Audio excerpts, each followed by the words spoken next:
होई है वही जो राम रचि राखा, को करी तरक बढ़ा वही शाखा। आज दिसंबर 2024 में वृश्चिक राशि के जीवन में क्या लिख रखा है उस विधाता ने, आज इस बात को हम जानेंगे। कहाँ पर क्या कुछ प्राप्त होना है, क्योंकि यही वो अंतिम महीना है जहाँ पर अंत नहीं आरंभ होगा।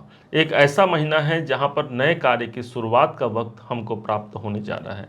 कैसे और क्या होगा, कौन सी वो तारीखें हैं जिन तारीखों में हमको अनुकूलता प्राप्त होगी, जबकि वो तारीख भी हम जानेंगे जिनमें हमको सतर्क रहने की आवश्यकता रहेगी। इस दिसंबर 2024 को कैसे हम सर्वश्रेष्ठ महीना साबित करा सकते हैं, इस बात की उपाय को लेकर के भी ये वीडियो आपके समक्ष उपस्थित होगा। समझते हैं क्या होगा, कैसे होगा। सबसे पहले जानते हैं आपके स्वास्थ्य के विषय में, क्योंकि जान है तो जहान है। इस हिसाब से ये जो प्रथम घर है, ध्यान दीजिएगा, ये जो प्रथम घर है यही आपका अपना शरीर है, आपका अपना स्वास्थ्य है। इस भाव पर, इस भाव के जो स्वामी हैं वो मंगल देव हैं, और मंगल इस समय पर नवम भाव पर भाग्य के घर पर गए हैं, लेकिन यहाँ पर नीच अवस्था के भी मंगल माने गए हैं। कुछ लंबी दूरी की यात्राओं से आपको बचना चाहिए। क्योंकि सूर्य रहेंगे लग्न पर, इसलिए स्वास्थ्य की उत्तमता देख सकते हैं, समझ सकते हैं। स्वास्थ्य आपका साथ देता है। स्वास्थ्य के दृष्टिकोण से ये मंगल का अशुभ होना अर्थात नीच का होना ही हमको एक बार ध्यान देने की आवश्यकता रहेगी। उपाय जो बताएंगे उसका जरूर कीजिएगा। अब आते हैं धन के स्थान पर कि धन की स्थिति क्या रहेगी। ये जो दूसरा घर है यही आपके धन का है, आपके पैसों का है। इसके स्वामी गुरुदेव बनते हैं और गुरु की स्थिति इस समय पर सप्तम भाव पर बनी हुई है, अर्थात हमारे धन की स्थिति हमारे लिए अनुकूल हो गई। कोई नए कार्य की शुरुआत हो सकती है, अपने क्लाइंट से आपको धन की प्राप्ति हो सकती है, जीवन साथी या जीवन संगिनी के माध्यम से कोई अर्थ लाभ की संभावना यहाँ पर बढ़ जाती है। चूंकि देवगुरु बृहस्पति अभी वक्री चल रहे हैं, इसलिए भी कुछ आर्थिक मामले यहाँ पर सुलझ सकते हैं, प्राप्त हो सकते हैं।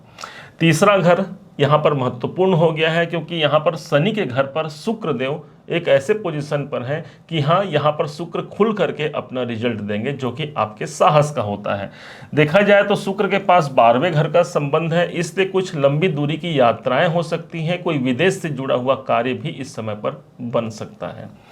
पारिवारिक सुख और समृद्धि के स्थान पर शनि देव विराजमान है। अब शनि देव चूंकि डायरेक्ट हो गए हैं, एक ऐसे पोजीशन पर है जहां पर मंगल की 8वीं दृष्टि भी शनि पर पड़ रही है।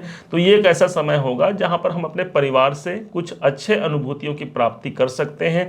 यदि पहले से कोई समानता परिवार में नहीं बन पा रही है तो हाँ, इस समय पर मंगल की 8वीं दृष्टि पड़ रही है शनि पर। यदि आप रियल एस्टेट से जुड़ करके काम कर रहे हैं, सफलता यहाँ पर प्राप्त होती है। शनि चूंकि हमारे शांति के कारक तो नहीं है, लेकिन चूंकि अब इनका जाने का समय है, ये अच्छा परिणाम देंगे। कोई अच्छे शांतिपूर्ण वातावरण की आप तलाश कर रहे हैं तो ये महीना एक ऐसा महीना होगा जो आपको शांतिपूर्ण वातावरण तक पहुंचा जाए। पंचम भाव राहु विराजमान है। पंचम भाव पर राहु तो विराजमान है जो हमको मति भ्रम प्रदान कर रहे हैं, मानसिक अशांति भी प्रदान कर रहे हैं। एक ऐसा भय और भ्रम प्रदान कर रहे हैं राहुदेव, काफ़ी लंबे समय से चल रहे हैं और अभी भी मई तक रहेंगे, जो हमको हमारे डिसीजन के परिणाम हम तक नहीं पहुंच पा रहे हैं। तो ध्यान दीजिएगा, इस भाव के जो स्वामी हैं वो गुरुदेव इस समय पर अच्छे पोजीशन पर है, केंद्र भाव पर है, अर्थात डिसीजन का हमको परिणाम मिलता है। प्रेम संबंधों के लिए भी इसे अनुकूल स्थिति ही मानिएगा।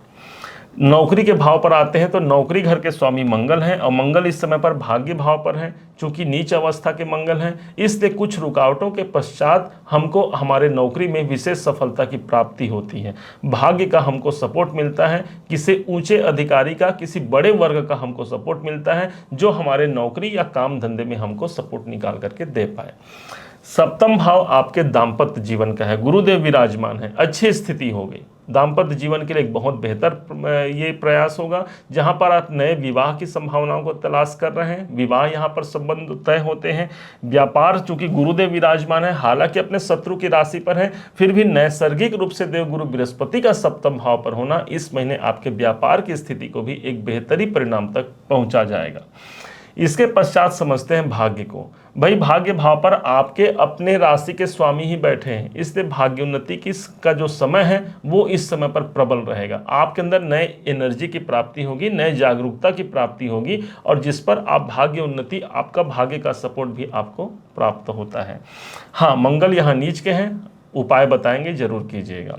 कैरियर के घर पर आते हैं तो कैरियर के भाव के स्वामी सूर्य देव हैं और सूर्य आपके अपने राशि पर ही बैठे हैं। कोई गवर्नमेंट से जुड़ा कोई काम बन सकता है, कोई नया एग्रीमेंट हो सकता है, कोई नए संबंध बन सकते हैं, कोई नया डील करना है, तो हाँ समय अनुकूल है। सूर्य कैरियर के स्वामी बैठे हैं हमारे लग्न पर, हमारे केंद्र पर बैठे हैं। एक केंद्र का स्वामी दूसरे केंद्र के भाव पर स्थित है, इसलिए किसी का सपोर्ट मिल सकता है। हम अपने कार्य क्षेत्र पर ज़्यादा मजबूती से इस समय पर काम कर पाते हैं और हमारा नाम और हमारा काम दोनों ही इस समय पर सराहनीय होगा, क्योंकि सूर्य की स्थिति बुधादित्य योग के प्रभाव से भी इस समय पर महत्वपूर्ण स्थिति को ही जन्म देता है। अब लाभ के घर पर केतु देव विद्यमान है। केतु का लाभ भाव पर होना और ऊपर से गुरु की दृष्टि का होना, गुरु की 5वीं दृष्टि का होना एक अनुकूल दृष्टि हो गया। कोई हमारी कामनाएं हैं पूर्ण हो सकती हैं, हमारा लाभ यहाँ बढ़ सकता है, कोई इच्छित कार्य है वो यहाँ पर सिद्ध हो सकती हैं। इंक्रीमेंट या कोई लाभ के दृष्टिकोण से एक अनुकूल समय, एक अनुकूल महीना इसे आप समझिएगा, क्योंकि गुरु की दृष्टि लाभ भाव पर है। अब आते हैं खर्चे के भाव पर। भाई खर्चे कहीं ना कहीं तो होना है। अब 12वें घर के स्वामी तीसरे घर पर है, तो तीसरे घर पर छोटे भाई बहनों के लिए इस समय पर आप कोई खर्च कर सकते हैं या उनको लेकर के कुछ कार्य आपको करना है, तो ये वो कार्य हो सकता है। कुछ यातायात, कुछ ट्रेवलिंग में आपके खर्चे इस समय पर हो सकते हैं। अब आते हैं कि कौन से वो तारीखें हैं जो बेहद शुभ होगा और कौन सी वो तारीखें हैं जिन तारीखों में हमें सतर्क रहने की आवश्यकता भी रहेगी।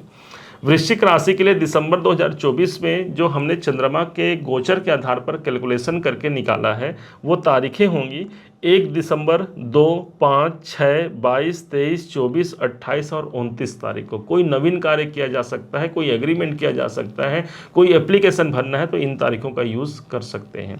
इसके विरुद्ध 7 दिसंबर, 8, 9, 15, 16, 17, 25 और 26 तारीख हमारे लिए अनुकूल नहीं होगा। इन तारीखों में भी यदि कोई आवश्यक कार्य करना पड़ भी जाए तो अपने गुरुवर का, अपने इष्ट देव का सुमिरन करके उस कार्य को संपन्न किया जा सकता है। अब आते हैं उपाय। देखिए इस महीने ऐसा नहीं कि कोई खराब समय है, एक अनुकूल समय है, क्योंकि बहुत सारे कार्य इस समय पर सिद्ध होंगे। लेकिन आपके अपने राशि के स्वामी पूरे इस महीने वक्री अवस्था पर रहेंगे और ऊपर से नीच अवस्था पर हैं, इसलिए हनुमान चालीसा का पाठ करना, सुंदर कांड का पाठ करना, हनुमान जी को लाल सिंदूर 1 चुटकी जरूर अर्पण कीजिएगा। इससे भाग्य उन्नति में जो बाधाएं हैं ये दूर होंगी। स्वास्थ्य जनित यदि कोई परेशानी है, इससे हमको मुक्ति मिलते हुए एक नए लाभ के अवसर को हम प्राप्त कर सकते हैं।